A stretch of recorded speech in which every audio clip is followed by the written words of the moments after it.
Ricochet, you take your aim, fire away, fire away. You shoot me down, but I won't fall. I am titanium. Or so wrote David Guetta, apparently after being just incredibly moved and impressed after riding a Moots Routt RSL titanium bike. I may have made that up, but anyway, I'm in Vaain, Switzerland. It's incredibly beautiful, and I'm here to take part in the Gravel Epic Switzerland event. And to do so, Moots has kindly lent me their rather beautiful Routt RSL titanium bike.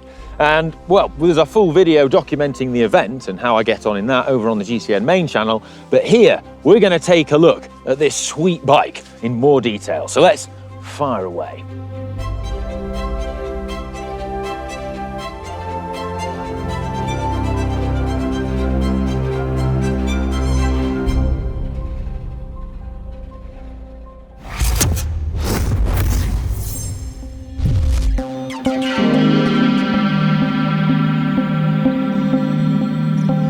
Moots is a brand known for their beautiful titanium frames, and the Routt RSL is no exception to that. And jokes aside, I'm a big fan of titanium being used for this kind of bike. I think it's a really appropriate material to use. It's light, it's strong, it's very robust, which is ideal. You know, if you're going to be riding over rough stuff with like rock strikes and things like that, you know, to me it makes a lot of sense. I also like how, with the whole adventure riding thing, if you start attaching frame bags to a bike like this, they're not going to rub away. The straps aren't going to rub away at the lacquer and the carbon as they can do on a carbon bike. And well, in addition to that, you know, riding in wet, dirty conditions, titanium just has excellent corrosion resistance.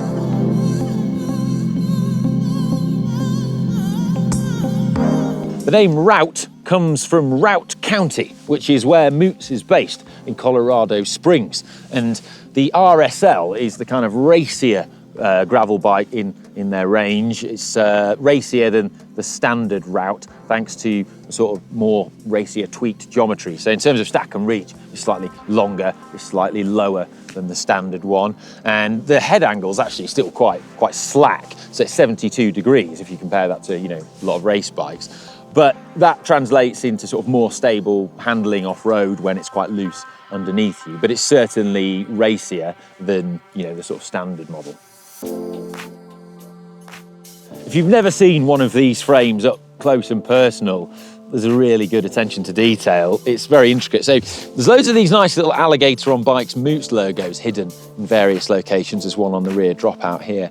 And speaking of the dropouts, they're 3D printed titanium. And this isn't just sort of 3D printed bandwagon gimmick, which, you know, 3D printing is everywhere these days. It's actually function. So it ensures greater tolerances where the hardware's fitted, so where the brake calipers fit, but then also it means you get greater tolerances on the alignment of the axles as well. So it means they're just absolutely spot on. And the welds are a thing of beauty on this bike too. I don't normally get excited about welds, but I mean, when you start looking at them up close, they're just, oh, so nice. Yeah, you know, hashtag weld porn. Don't know if that's a thing. Let's start it. So moving into the middle of the bike here, we've got the bottle cage mount. So you can see I've got two bottles fitted. There's actually boss mounts on the bottom here, so you can fit a third bottle. I'm not doing that because the Gravel Epic, well, the first day is about 100 kilometers and the next day is a bit shorter than that. And two bottles is fine because there's feed stations as well. So that should suit me. And then if we're looking at the bottom bracket, it's threaded into the frame. This is also a great thing about alloy frames is you can just have that round section and then just thread it and get perfect alignment. And the bottom bracket's actually a different standard to what you're used to. So it's Gravel Plus. Now, before you start bemoaning like the use of, oh, yet another bottom bracket standard, there's a good reason for this. So it's slightly wider. The spindle is slightly wider than a standard sort of Shimano bottom bracket. And this allows the chainstays to be slightly wider, and that means you can get more tyre clearance in the frame. So it's officially rated up to 45 millimeters on the Routt RSL. I've got 43 millimeter tyres in here, but I mean, there's bags of clearance. I think you could certainly get bigger ones in, and if you went down to 650B, well, you'd get something massive in there.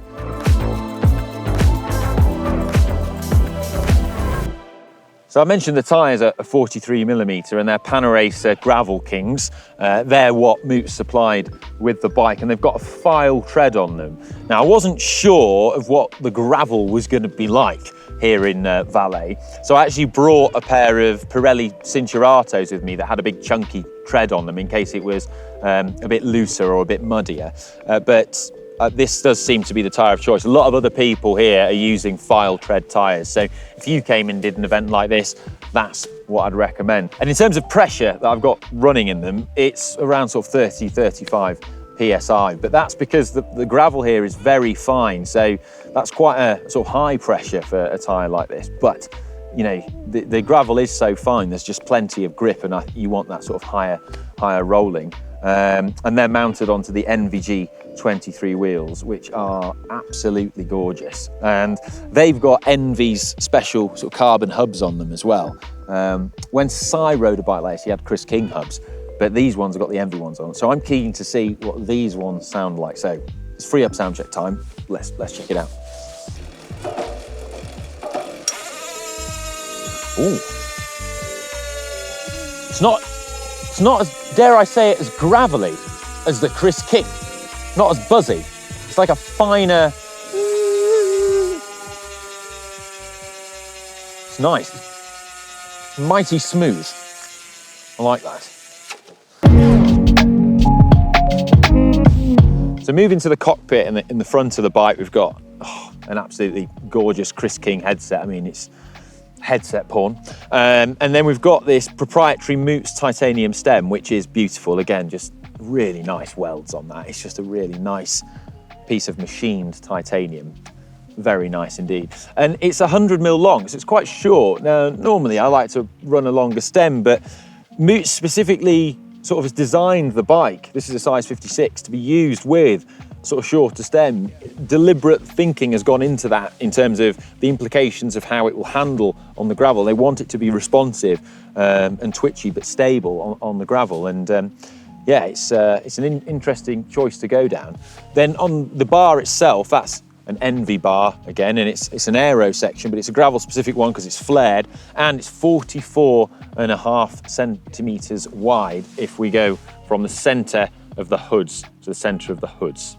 Then you may have noticed this out front mount. This is a 3D printed Silka out front mount, but it's specially done for Moots because it's got the Moots alligator logo on, riding a bike. And then I've got my Wahoo bolt slotted into that. It's all very neat and tidy. I'm a big fan. And then obscuring the beautiful Moots logo badge is actually my race number for the Gravel Epic event. So I mean, it's gravel, but I just can't stop trying to be aero. So I've wrapped it round in an aero fashion as I've got to practice what I preach, haven't I?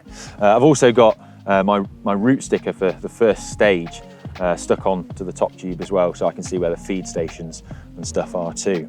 Then we've got the carbon fork at the front. This is Moots' proprietary carbon fork. And then you can see the disc brake rotors. We've got a 160 at the front and a 140 at the rear.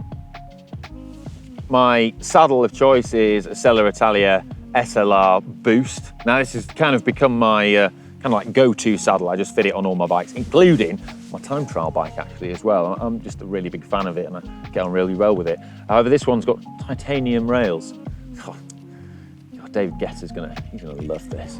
Anyway, it's fitted onto a proprietary Moots titanium seat pin, and that's actually got the anodized sort of camo finish on it as well, which is carried on throughout the bike. So on the down tube, we've got the Moots logo with this really cool anodized finish. It's on the stem, and it's also on the stays, and it's on the seat tube as well here. Moots offers a variety of different finishes, but I'm a big fan of this. I think it looks really cool.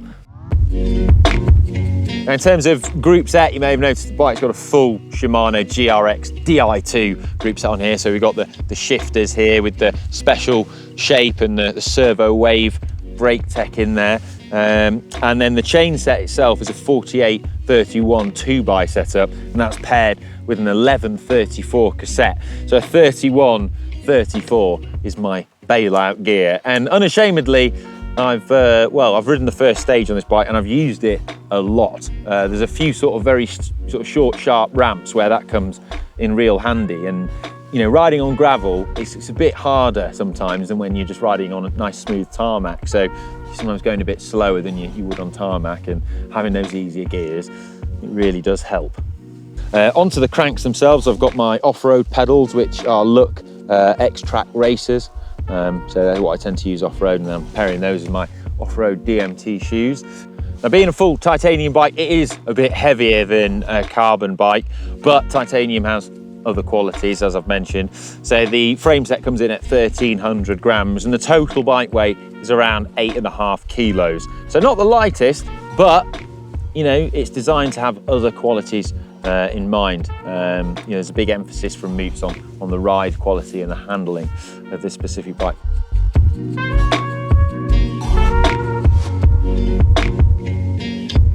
Well, there you have it, the Moots Routt RSL. I hope you've enjoyed this look at the bike, and don't forget to check out the video of me riding it over on the main channel. And if you think that every Bob Ross painting would have been better if there was a titanium bike in the foreground, give this video a thumbs up and share it with your friends. And don't forget to subscribe.